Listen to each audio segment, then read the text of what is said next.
ಇದು ನಮಗೆ ಬಹಳ ಸಂತೋಷ ಆನಂದ ಅನ್ನಿಸ್ತಾ ಇದೆ. ಒಂದು ಕಡೆ ಹೇಳ್ತಾ ಇದ್ದಾರೆ, ಕರ್ತನೆಂಬ ಕಲಾವಿದ ಮನುಕುಲದ ಇತಿಹಾಸದ ಭಿತ್ತಿಯ ಮೇಲೆ ಚಿತ್ರಿಸಿದ ಅಪ್ರತಿಮ ಪರಿಪೂರ್ಣ ಚಿತ್ರ ವಿಶ್ವಗುರು ಬಸವಣ್ಣನವರು. ಈ ಜಗತ್ತಿಗೆ ಬಂದುದೇ ಒಂದು ವೈಶಿಷ್ಟ್ಯಪೂರ್ಣವಾದಂಥದ್ದು ಅಂದಾಗ ವಿಶ್ವಗುರು ಬಸವಣ್ಣನವರ ಜೀವನವನ್ನು ನೋಡಿದಾಗ ಮಡಿವಾಳ ಮಾಚಿದೇವರು ಹೇಳ್ತಾರೆ, ಎತ್ತೆತ್ತ ನೋಡಿದಡತ್ತತ್ತ ಬಸವನೆಂಬ ಬಳ್ಳಿ, ಎತ್ತಿ ನೋಡಿದರೆ ಲಿಂಗವೆಂಬ ಗೊಂಚಲು, ಒತ್ತಿ ಹಿಂಡಿದರೆ ಭಕ್ತಿ ಎಂಬ ರಸವಯ್ಯ ಅಂತ ಹೇಳ್ತಾರೆ. ವಚನ ಬಹಳ ದೊಡ್ಡದಿದೆ, ನಾನು ತಕೊಳ್ಳಲ್ಲ. ಕೊಟ್ಟಿದ್ದೆ 10 ನಿಮಿಷ, ನಾನು 10 ನಿಮಿಷದಲ್ಲೇ ವಿಚಾರವನ್ನು ಪ್ರಸ್ತಾಪ ಮಾಡ್ಬೇಕು. ಎತ್ತೆತ್ತ ನೋಡಿದತ್ತ ಬಸವನೆಂಬ ಬಳ್ಳಿಯಯ್ಯ. ನಾನು ಈ ವಚನವನ್ನು ಓದ್ತಿದ್ದೆ, ಪ್ರವಚನದಲ್ಲಿ ಹೇಳ್ತಿದ್ದೆ. ಆದರೆ ಈಗ 1 ತಿಂಗಳು ಏನು ನಾವು ಬಸವ ಸಂಸ್ಕೃತಿ ಅಭಿಯಾನವನ್ನ ನಾವು ಮಾಡಿ ನಾಡಿನಾದ್ಯಂತ ಸಂಚಾರ ಮಾಡಿದಾಗ ನಮಗೆ ಗೊತ್ತಾಯ್ತು, ಎತ್ತೆತ್ತ ನೋಡಿದಡತ್ತತ್ತ ಬಸವನೆಂಬ ಬಳ್ಳಿಯಯ್ಯ. ಏನು ಉತ್ಸಾಹ, ಏನು ಅಭಿಮಾನ ನಮ್ಮ ಶರಣರಿಗೆ, ಬಹಳ ಖುಷಿ. ಎತ್ತಿ ನೋಡಿದರೆ ಲಿಂಗವೆಂಬ ಗೊಂಚಲು.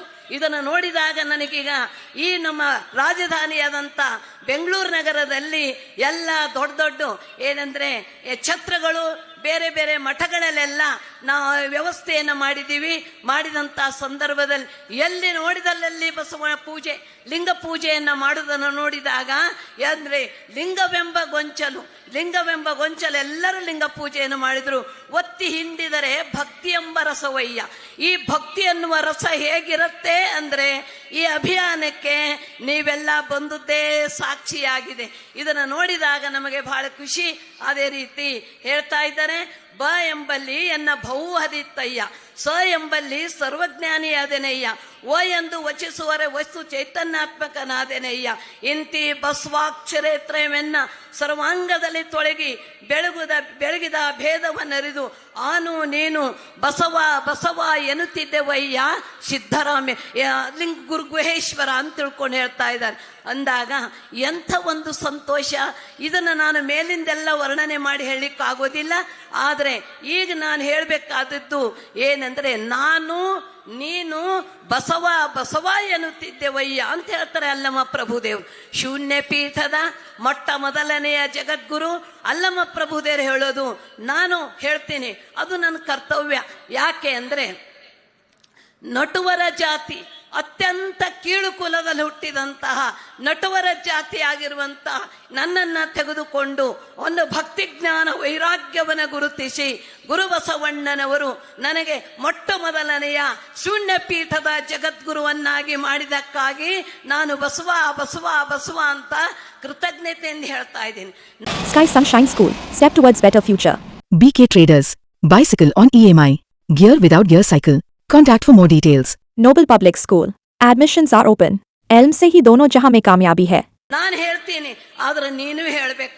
ಯಾಕೆ ಹೇಳಬೇಕು, ದೇವ್ರು ಯಾಕೆ ಹೇಳಬೇಕು ಅಂದ್ರೆ, ನಿರಾಕಾರ ನಿರ್ಗುಣ ನಿರಂಜನ ಪರಮಾತ್ಮನನ್ನ ಇಡೀ ಜಗತ್ತಿನಲ್ಲಿಯೇ, ಕರ್ನಾಟಕ ಅಲ್ಲ, ಭಾರತವಲ್ಲ, ಇಡೀ ಜಗತ್ತಿನಲ್ಲಿಯೇ ನಿರಾಕಾರ ನಿರ್ಗುಣ ಪರಮಾತ್ಮನನ್ನ ಧ್ಯಾನ ಮಾಡೋರಿದ್ದಾರೆ, ಪ್ರಾರ್ಥನೆ ಮಾಡೋರಿದ್ದಾರೆ. ಆದರೆ ಕೈಯಾರೆ ಪೂಜೆ ಮಾಡಕ್ಕೆ ಕಲಿಸ್ಕೊಟ್ಟಿದ್ದು ಗುರು ಬಸವಣ್ಣನವರು. ಅದಕ್ಕಾಗಿ ದೇವರೇ ನಿನ್ನ ರೂಪವನ್ನ ಜಗತ್ತಿಗೆ ತಿಳಿಸ್ಕೊಟ್ರು ಬಸವಣ್ಣನವರು. ನಿನ್ನ ಸ್ವರೂಪವನ್ನು ಹೇಗಿದೆ ಅಂತ ತಿಳಿಸ್ಕೊಟ್ರು, ನಿನ್ನನ್ನು ಹೇಗೆ ಪೂಜೆ ಮಾಡಬೇಕು ಅಂತ ತಿಳಿಸ್ಕೊಟ್ರು. ಅದಕ್ಕಾಗಿ ನೀನು ಕೂಡ ಬಸವ ಅನ್ನುವಪ್ಪ ಅಂತ ತಿಳ್ಕೊಂಡು ಹೇಳಿ ದೇವರಿಗೂ ಕೂಡ ಅಲ್ಲಿ ಹೇಳ್ತಾ ಇದ್ದಾರೆ. ಹಾಗೆ ಜಗತ್ತಿನಲ್ಲೇ ಅದ್ವಿತೀಯವಾದಂಥದ್ದು ಅನುಭವ ಮಂಟಪ. ಇಡೀ ಜಗತ್ತಿನಲ್ಲಿ ಅದ್ಭುತವಾದಂಥದ್ದು ಅನುಭವ ಮಂಟಪ ಅಂದ್ರೇನು? ಈಗಿನ ವಿಶ್ವವಿದ್ಯಾಲಯ ಇದ್ದ ಹಾಗೆ ಅನುಭವ ಮಂಟಪ ಅಂದ್ರೆ ಈಗಿನ ವಿಶ್ವವಿದ್ಯಾಲಯ ಇದ್ದ ಹಾಗೆ. ಈ ವಿಶ್ವವಿದ್ಯಾಲಯದಲ್ಲಿ ತಲೆಯನ್ನ ದೊಡ್ಡದನ್ನಾಗಿ ಮಾಡಿ ಹೃದಯವನ್ನ ಕಿರಿದಾಗಿ ಮಾಡಿಸುವಂತ ಶುಷ್ಕ ಶಿಕ್ಷಣವನ್ನ ವಿಶ್ವವಿದ್ಯಾಲಯದಲ್ಲಿ ಕೊಡ್ತಾ ಇದ್ದಾರೆ. ಆದರೆ 12ನೇ ಶತಮಾನದಲ್ಲಿ ಗುರು ಬಸವಣ್ಣನವರು ಏನಂದ್ರೆ ವಿಶ್ವವಿದ್ಯಾಲಯ ಅನುಭವ ಮಂಟಪ ಎನ್ನುವಂತ ಈ ವಿಶ್ವವಿದ್ಯಾಲಯದಲ್ಲಿ ಬುದ್ಧಿಯನ್ನ ಕೆರಳಿಸಿ ಭಾವವನ್ನ ಅರಳಿಸುವಂತಹ ಸುಜ್ಞಾನದ ಶಿಕ್ಷಣವನ್ನು ಕೊಟ್ಟು ಅವರಿಗೆ ಅನುಭವ ಮಂಟಪದಲ್ಲಿ ಅಧ್ಯಾತ್ಮದ ಒಂದು ವೈಶಿಷ್ಟ್ಯಪೂರ್ಣವಾದಂಥ ವಿಚಾರವನ್ನು ತಿಳಿಸಿಕೊಟ್ಟವರು ಗುರು ಬಸವಣ್ಣನವರು. ಅಂದಾಗ ಇಂಥ ವಿಶ್ವ ವಿನೂತನವಾದಂಥ ಅನುಭವ ಮಂಟಪದಲ್ಲಿ ಹೇಗಿತ್ತು? ಸಾಮಾನ್ಯವಾಗಿ ಸಂಸಾರದಲ್ಲಿ ಹೇಗಿರುತ್ತೆ ಅಂದರೆ, ತೇಲಿದರೆ ಆಯಾಸ, ಮುಳುಗಿದರೆ ದುಃಖ. ನಿಮ್ಮ ಸಂಸಾರದಲ್ಲಿ ತೇಲಿದರೆ ಆಯಾಸ, ಮುಳುಗಿದರೆ ದುಃಖ. ಆದರೆ 12ನೇ ಶತಮಾನದ ಈ ಅನುಭವ ಮಂಟಪದಲ್ಲಿ ರಾಜಹಂಸಗಳಾದಂತಹ ಈ ಒಂದು ಸಾಧಕ ಸಾಧಕಿಯರಿಗೆ ಹೇಗಿತ್ತು ಅಂದರೆ, ಅದರೊಳಗೆ ಮುಳುಗಿದರೆ ಆನಂದ, ತೇಲಿದರೆ ಅಶಾಂತಿ. ಮುಳುಗಿದರೆ ಆನಂದ ಇರ್ತಿತ್ತು, ತೇಲಿದರೆ ಶಾಂತಿ ಇರ್ತಿತ್ತು. ಇಂಥ ವೈಶಿಷ್ಟ್ಯಪೂರ್ಣವಾದಂಥ ಅನುಭವ ಮಂಟಪವನ್ನ ಗುರು ಬಸವಣ್ಣನವರು ಕಟ್ಟಿದ್ರು. RG Public School admissions are open LKG, UKG and First Standard. Knowledge Park The Creative School admissions are open from LKG to 10th standard. Free uniform for new admission students. 12ನೇ ಶತಮಾನದಲ್ಲಿಯೇ ವಾಕ್ ಸ್ವತಂತ್ರತೆ, ವಿಚಾರ ಸ್ವಾತಂತ್ರ್ಯತೆ, ಇಲ್ಲಿ ಆಚಾರ ಸ್ವಾತಂತ್ರ್ಯತೆಯನ್ನ ಅವರು ಕೊಟ್ಟಿದ್ರು ಗುರು ಬಸವಣ್ಣನವರು. ಅಂದಾಗ ಆಗಿನ ಕಾಲದಲ್ಲೇ ಹೇಗಿರಬೇಕು ವಿಚಾರ ಮಾಡ್ರಿ. ಆದರೆ ಗುರು ಬಸವಣ್ಣನವರು ನಮಗಾಗಿ ಬಾಳಿ, ನಮಗಾಗಿ ಬದುಕಿ, ನಮಗಾಗಿ ಗಂಧದ ಕೊರಡಿನಂತೆ ಜೀವನವನ್ನು ಸವಿಸಿ, ಕೊನೆಗೆ ನಮಗಾಗಿ ತಮ್ಮ ಉನ್ನತವಾದ ಪದವಿಯಾದಂಥ ಪ್ರಧಾನ ಪಟ್ಟಕ್ಕೆ ರಾಜೀನಾಮೆ ಕೊಟ್ಟಂತ ಮಹಾತ್ಯಾಗಿ ಗುರು ಬಸವಣ್ಣನವರು. ಅಂದಾಗ ಅವರನ್ನು ನಾವೆಷ್ಟು ಕೊಂಡಾದರೂ ಕಡಿಮೆನೆ. ಅದಕ್ಕೆ ಅನುಭವ ಮಂಟಪ ಅಂತ ಯಾಕೆ ಹೆಸರಿಟ್ರು ಅಂದರೆ, ಅರಿವಿನ ತೃಪ್ತಿಗೆ ಅನುಭವವೇ ಆಶ್ರಯ. ಲಿಂಗಾನುಭಾವದಲ್ಲಿ ನಿಮ್ಮ ಕಂಡೆನ್ನ ಮರದೆ ಕಾಣ ಕೂಡಲ ಸಂಗಮ ದೇವ. ಅರಿವಿನ ತೃಪ್ತಿಗೆ ಅನುಭಾವನೆ ಬೇಕು ಅಂತ ತಿಳ್ಕೊಂಡು ಹೇಳಿ ಅಧ್ಯಾತ್ಮದ ಒಂದು ವಿಶ್ವವಿದ್ಯಾಲಯವಾದಂಥ ಆ ಸಂಸ್ಥೆಗೆ ಅನುಭವ ಮಂಟಪ ಅಂತ ಹೆಸರಿಟ್ರು. ಇಲ್ಲಿ ಹೇಗಿತ್ತು ಅಂದರೆ, ವಿದ್ಯೆ ಒಂದೇ ದೇವನಲಿಸುವ ಸಾಧನ ಎನ್ನುವ ಈ ಭಾರತ ಭೂಮಿಯಲ್ಲಿ ಉದ್ಯೋಗವು ದೇವನಲಿಸುವ ಸಾಧನ ಅಂತ ಹೇಳಿದಂಥ ಏಕೈಕ ವ್ಯಕ್ತಿ ಯಾರ ಇದ್ರೆ ಗುರು ಬಸವಣ್ಣನವರು. ಉದ್ಯೋಗನೂ ಕೂಡ ದೇವನು ಒಲಿಸಲಿಕ್ಕೆ ಸಾಧ್ಯ ಅನ್ನುವ ಮಾತನ್ನ ಗುರು ಬಸವಣ್ಣನವರು ಇಲ್ಲಿ ಹೇಳ್ತಾ ಇದ್ದಾರೆ. ಅಂದಾಗ ಅನುಭವ ಮಂಟಪದಲ್ಲಿ ಎಂಥ ಒಂದು ವೈಶಿಷ್ಟ್ಯಪೂರ್ಣವಾದ ಚಿಂತನ ಮಂಥನವನ್ನ ಮಾಡಿ ಅಲ್ಲಿ ವಚನ ಸಾಹಿತ್ಯವನ್ನ ಜಗತ್ತಿಗೆ ಕೊಟ್ಟರು. ಈ ವಚನ ಸಾಹಿತ್ಯ ಎಷ್ಟು ವೈಶಿಷ್ಟ್ಯಪೂರ್ಣವಾದದ್ದು ಅಂದರೆ, ಒಂದೇ ಒಂದು ಉದಾಹರಣೆ ಹೇಳಲಿಕ್ಕೆ ಇಷ್ಟಪಡ್ತಾ ಇದ್ದೀನಿ. ಜೇನ್ನೊಣಗಳು ಕಿಲೋಮೀಟರ್ ದೂರ ಹೋಗಿ ಆ ಹೂವಿನಲ್ಲಿರುವಂಥ ಮಕರಂದವನ್ನು ಹೀರಿಕೊಂಡು ಬಂದು ಆ ಜೇನು ಗೂಡಿನಲ್ಲಿ ಕೂತು ರಾಣಿ ಜೇನಿನ ನೇತೃತ್ವದಲ್ಲಿ ಲಕ್ಷಾಂತರ ಜನ ಜೇನು ನೊಣಗಳು ಸೇರಿ ಜೇನು ತುಪ್ಪವನ್ನು ತಯಾರು ಮಾಡ್ತಾ ಇದ್ದವು. ಈ ಜೇನು ತುಪ್ಪ ನಮ್ಮ ಮಕ್ಕಳಿಂದ ಮುದುಕರವರೆಗೂ ನಾವು ಜೇನು ತುಪ್ಪವನ್ನು ತಿಂತೀವಿ, ನಾವು ಸ್ವೀಕಾರ ಮಾಡ್ತಾ ಇದ್ದೀವಿ.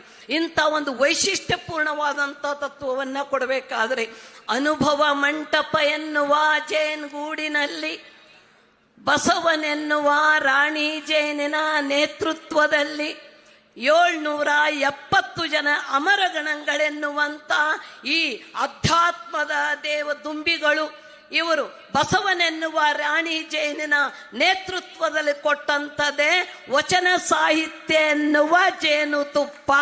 ಈ ಜಗತ್ತಿಗೆ ವಚನ ಸಾಹಿತ್ಯ ಎನ್ನುವ ಜೇನುತುಪ್ಪವನ್ನು ಅಲ್ಲಿ ಕೊಟ್ಟರು. ಇದನ್ನು ವರ್ಣನೆ ಮಾಡಬೇಕಾದ್ರೆ, ಅನುಭವ ಮಂಟಪದ ವಿಚಾರ ಹೇಳಬೇಕಾದ್ರೆ 5 ನಿಮಿಷ 10 ನಿಮಿಷದಲ್ಲಿ ಅದು ಸಾಧ್ಯವಿಲ್ಲ. ನಾವು ಗಂಟೆಗಟ್ಟಲೆ ವಿಚಾರವನ್ನು ಹೇಳೋದು ನಾನು ಜಾಸ್ತಿ ತೆಗೆದುಕೊಳ್ಳೋದಿಲ್ಲ.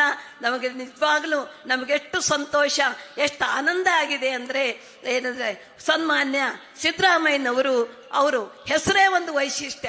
12ನೇ ಶತಮಾನದಲ್ಲಿ ಗುರು ಬಸವಣ್ಣನವರ ಕಾಲದಲ್ಲಿ ಅಲ್ಲಿ ಏನಂದ್ರೆ ಸೊಲ್ಲಾಪುರದಿಂದ ಸಿದ್ದರಾಮೇಶ್ವರ್ ಬಂದರು. ಸಿದ್ದರಾಮೇಶ್ವರಿಗೆ ಬಸವಣ್ಣರ ಬಗ್ಗೆ ಅಪಾರವಾದಂಥ ಭಕ್ತಿ. ಅವರು ವಚನಗಳನ್ನು ನೋಡಿದರೆ ನಮಗೆ ಗೊತ್ತಾಗತ್ತೆ ಎಷ್ಟು ಭಕ್ತಿಯಿಂದ ಅವರು ಅಲ್ಲಿ ಹೇಳ್ತಾ ಇದ್ರು. ಇದನ್ನು ನೋಡಿದಾಗ ನಾನು ಸುಮ್ಮನೆ ಯೋಚನೆ ಮಾಡ್ತಾ ಇದ್ದೆ, ಈ ನಮ್ಮ ಸನ್ಮಾನ್ಯ ಮುಖ್ಯಮಂತ್ರಿಗಳು ಅವರ ಊರ ಹೆಸರು ಏನು ಅಂದರೆ ಸಿದ್ದರಾಮನ ಹುಂಡಿ ಅಂತ ತಿಳ್ಕೊ. ಇದನ್ನು ನೋಡಿದಾಗ ನಮಗನಿಸ್ತದೆ ಶರಣರ ಹೆಸರಿಡಬೇಕಾದ್ರೆ ಏನೋ ಒಂದು ಕಾರಣ ಇರ್ತದೇನೋ ಅಂತ. ಹಾಗೆ ಧರ್ಮ ಪ್ರಚಾರಕ್ಕಾಗಿ ನಮ್ಮ ಶರಣರು ಸಿದ್ದರಾಮೇಶ್ವರರು ನಾಡಿನಾದ್ಯಂತ ಎಲ್ಲ ಪ್ರಚಾರ ಮಾಡಲಿಕ್ಕೆ ಬಂದಿದ್ರೇನೋ ಅವ್ರ ಹೆಸರಲ್ಲಿ ಇಟ್ಟಿರ್ಬೇಕೇನೋ ಅಂತ ಅನಿಸುತ್ತೆ. ಅವ್ರದ್ದೊಂದು ಪರಂಪರೆ ಹೆಂಗಿದೆ ಅಂದ್ರೆ ಅವ್ರ ಊರಲ್ಲಿ ಮೊದಲನೇ ಮಗು ಹುಟ್ಟಿದಕ್ಕೆ ಒಬ್ಬರಿಗಾರ ಸಿದ್ದರಾಮ ಅಂತ ಹೆಸರು ಬೇಕು. ಸಿದ್ದರಾಮಯ್ಯ ಏನಾರ ಒಂದು ಹೆಸರು ಇಡಬೇಕು. ಅದನ್ನು ನೋಡಿದಾಗ ಸನ್ಮಾನ್ಯ ಮುಖ್ಯಮಂತ್ರಿ ಸಿದ್ದರಾಮಯ್ಯನವರು ಅವರಿಗೆ ಅವ್ರ ತಂದೆ ತಾಯಿ ಸಿದ್ದರಾಮಯ್ಯ ಅಂತ ಹೆಸರಿಟ್ಟಿದ್ದು ಇವತ್ತು ನನಗೆ ಅವ್ರು ಸಾರ್ಥಕ ಆಯ್ತೇನೋ ಅಂತ ನನಗನ್ನಿಸ್ತದೆ. ಯಾಕೆಂದ್ರೆ ವಿಶ್ವಗುರು ಬಸವಣ್ಣನವರಿಗೆ ಸಾಂಸ್ಕೃತಿಕ ನಾಯಕ ಅಂತ ತಿಳ್ಕೊಂಡು ಹೇಳಿ ಒಂದು ಘೋಷಣೆಯನ್ನು ಮಾಡಿದ್ದು ಇದು ಸಾಮಾನ್ಯ ಮಾತಲ್ಲ ಎಂದಾಗ ಎಷ್ಟು ಧೈರ್ಯ, ಎಷ್ಟು ಆತ್ಮಬಲ, ಎಷ್ಟು ವಿಶ್ವಾಸ, ಅವರಿಗಿರುವಂತಹ ಭಕ್ತಿಯನ್ನು ನೋಡಿದಾಗ ನಮಗೆ ಬಹಳ ಸಂತೋಷ ಅನಿಸ್ತಾ ಇದೆ. ಇನ್ನು ಕೆಲವು ವಿಚಾರದವರು ನಮ್ಮ ಏನಂತಂದ್ರೆ ಜಾಮದಾರಪ್ಪ ಅವರು ಕೆಲವು ವಿಚಾರವನ್ನು ಪ್ರಸ್ತಾಪ ಮಾಡಿದ್ರು. ನಾನು ಅವೆಲ್ಲ ಹೇಳಲಿಕ್ಕೆ ಹೋಗೋದಿಲ್ಲ. ಆದರೆ ಇನ್ನೊಂದು ಕಲ್ಯಾಣ ಪಟ್ಟಣದಲ್ಲಿ ಗುರು ಬಸವಣ್ಣನವರು 12ನೇ ಶತಮಾನದಲ್ಲಿ ಅವರ ಅನುಭವ ಮಂಟಪವನ್ನ ಕಟ್ಟಿದ್ರು. ಅನುಭವ ಮಂಟಪ ಮತ್ತೆ ನಾಶವಾಯಿತು, ನಮ್ಮ ಶರಣರೆಲ್ಲ ಚೆದರು ಹೋಗಿದ್ರು. ಆದರೆ 21ನೇ ಶತಮಾನದಲ್ಲಿ ಮತ್ತೆ ಮರುಕಳಿಸ್ತಾ ಇದೆಯೇನು ಅನ್ನೋ ಹಾಗೆ ಆ 12ನೇ ಶತಮಾನದ ಗತವೈಭವವನ್ನ ಮತ್ತೆ 21ನೇ ಶತಮಾನದ ಆ ಕಲ್ಯಾಣದ ಗತ ವೈಭವವನ್ನು ಮೆರೆಸಬೇಕು ಅಂತ ತಿಳ್ಕೊಂಡು ಹೇಳಿ ಅವಾಗ ಶರಣರಾದಂಥ ವಯೋವೃದ್ಧರಾದಂಥ ಗೌರು ಚನ್ನಬಸಪ್ಪ ಅವರ ಒಂದು ಆ ಕಮಿಟಿ ಅವ್ರೇನು ಮಾಡಿದ್ರೋ ಅದನ್ನು ಮಾಡಿ ಇಲ್ಲಿ ಅನುಭವ ಮಂಟಪ ಮಾಡಬೇಕು, ನೂತನವನ್ನ ಅನುಭವ ಮಂಟಪ ಮಾಡಬೇಕು ಅಂತ ಬಹಳ ಜನ ದುಡಿದಾರ. ಈಗ ಹೆಸರು ಹೇಳಿಕ್ಕೆ ಆಗೋದಿಲ್ಲ. ಆದರೆ ಸಿದ್ದರಾಮಯ್ಯನವ್ರ ಸರ್ಕಾರ ಬಂದ ನಂತರ 600 ಕೋಟಿ ರೂಪಾಯಿಯನ್ನ ಅನುಭವ ಮಂಟಪಕ್ಕೆ ಕೊಟ್ಟಿದ್ದಾರೆ ಎಂದಾಗ ಇವತ್ತ ವಿಶ್ವವಿಖ್ಯಾತ ಆಗೋದ್ರಲ್ಲಿ ಸಂಶಯ ಇಲ್ಲ. ಏನು ಸೇರಿ ಅಂದರೆ ಅನುಭವ ಮಂಟಪ ನೋಡಿ ಬಹಳ ಸಂತೋಷ, ಆನಂದ ಅನಿಸ್ತಾ ಇದೆ. ನಾನು ಇನ್ನು ಜಾಸ್ತಿ ಹೇಳಿಕೆ ನಾನು ಇಷ್ಟಪಡೋದಿಲ್ಲ. ಇಷ್ಟೆಲ್ಲ ಸಂಭ್ರಮ, ಇಷ್ಟೆಲ್ಲ ಇದನ್ನೆಲ್ಲ ನೋಡಿದಾಗ ನನಗೆ ಒಂದು ಮಾತು ನೆನಪಾಗ್ತಾ ಇದೆ. ಏನು ಅಂದರೆ ಇಷ್ಟೆಲ್ಲ ಸಂಭ್ರಮ, ಒಂದು ತಿಂಗಳು ನಾವು ಅವ್ರ ಜೊತೆಲಿ ಓಡಾಡಿ ಎಲ್ಲರೂ ನಾವು ಅಭಿಯಾನದಲ್ಲಿ ಭಾಗಿಯಾದಿವಿ, ಎಲ್ಲ ಜವಾಬ್ದಾರಿಗಳನ್ನು ಸಾಧಕರಿಗೆ ಒಪ್ಪಿಸಿ ನಾವು ಎಲ್ಲ ಭಾಗಿಯಾಗಿದ್ವಿ. ಅದನ್ನ ಮತ್ತು ಇವತ್ತಿನ ಸಭೆಯನ್ನು ನೋಡಿದರೆ ನನಗೆ ಎಷ್ಟು ಖುಷಿ ಆಗ್ತಾ ಇದೆ ಅಂದರೆ ಉತ್ತರ ಕರ್ನಾಟಕದಲ್ಲಿ ಒಂದು ಮಾತು ಹೇಳ್ತಾರೆ, ಎಷ್ಟು ಖುಷಿಯಾಗಿದೆ ರೀ ಅಂದರೆ ಹಂಡೆ ಹಾಲು ಕುಡ್ದಷ್ಟು ಖುಷಿಯಾಗಿದೆ. ಹಂಡೆ ಹಾಲು ಹೆಂಗೆ ಕುಡಿತಾರೋ ಏನೋ ಗೊತ್ತಿಲ್ಲ, ಅಷ್ಟು ಖುಷಿಯಾಗಿದೆ ಅಂತ ತಿಳ್ಕೊಂಡು ಹೇಳ್ತಾ ಇದ್ದಾರೆ. ಆದರೆ ಪರಮ ಪೂಜ್ಯ ಮಹಾಜಗದ್ಗುರು ಲಿಂಗಾನಂದ ಮಹಾಸ್ವಾಮೀಜಿಯವರು, ಪರಮ ಪೂಜ್ಯ ಮಹಾಜಗದ್ಗುರು ಮಾತೆ ಮಹಾದೇವಿಯವರ ತಾಯಿಯವರ ಒಂದು ಸಂಕಲ್ಪವನ್ನ ಇವತ್ತು ಈಡೇರುತ್ತಾ ಇದೆಯೇನು ಅಂತ ನನಗನಿಸ್ತಾ ಇದೆ. ನಾನು ಒಬ್ಬ ಲಿಂಗಾನಂದ ಹೋದ್ರೇನಂತೆ ಲಕ್ಷಾಂತರ ಲಿಂಗಾನಂದರು ಹುಟ್ಟಿ ಬರ್ತಾ ಇದ್ದಾರೆ. ನಾನು ಒಬ್ಬಳು ಹೋದ್ರೇನಂತೆ, ನಾನೊಬ್ಬಳು ಹೋದ್ರೆ ಇದು ಹಾಗೆ ನಿಲ್ಲೋದಿಲ್ಲ, ಸ್ಥಗಿತ ಆಗೋದಿಲ್ಲ. ಮುಂದೆ ಲಕ್ಷಾಂತರ ಜನ ಏನಂದ್ರೆ ಅನುಯಾಯಿಗಳ ತಯಾರಾಗ್ತಾರೆ, ಅಭಿಮಾನಿಗಳ ತಯಾರಾಗ್ತಾರೆ ಎನ್ನುವ ಮಾತನ್ನ ಪರಮ ಪೂಜ್ಯ ಮಾತಾಜಿಯವರು ಈ ಮಾತನ್ನ ಹೇಳಿದ್ರು ಅಂದಾಗ ನನಗೆ ಅಷ್ಟು ಸಂತೋಷ, ಅಷ್ಟು ಸಂಭ್ರಮ ಅನಿಸ್ತಾ ಇದೆ. ನನಗೆ ಈ ಒಂದು ಸಭೆಯಲ್ಲಿ ಮಾತಾಡಲಿಕ್ಕೆ ಕೊಟ್ಟಂತ ಎಲ್ಲ ಕಾರ್ಯಕರ್ತರಿಗೂ ನನ್ನ ಶರಣನ ಸಲ್ಲಿಸಿ, ನಿಮಗೆ ಏನಂದ್ರೆ ಶರಣನ ಸಲ್ಲಿಸಿ ಮಾತನ್ನ ಮುಕ್ತಾಯ ಮಾಡ್ತೀನಿ.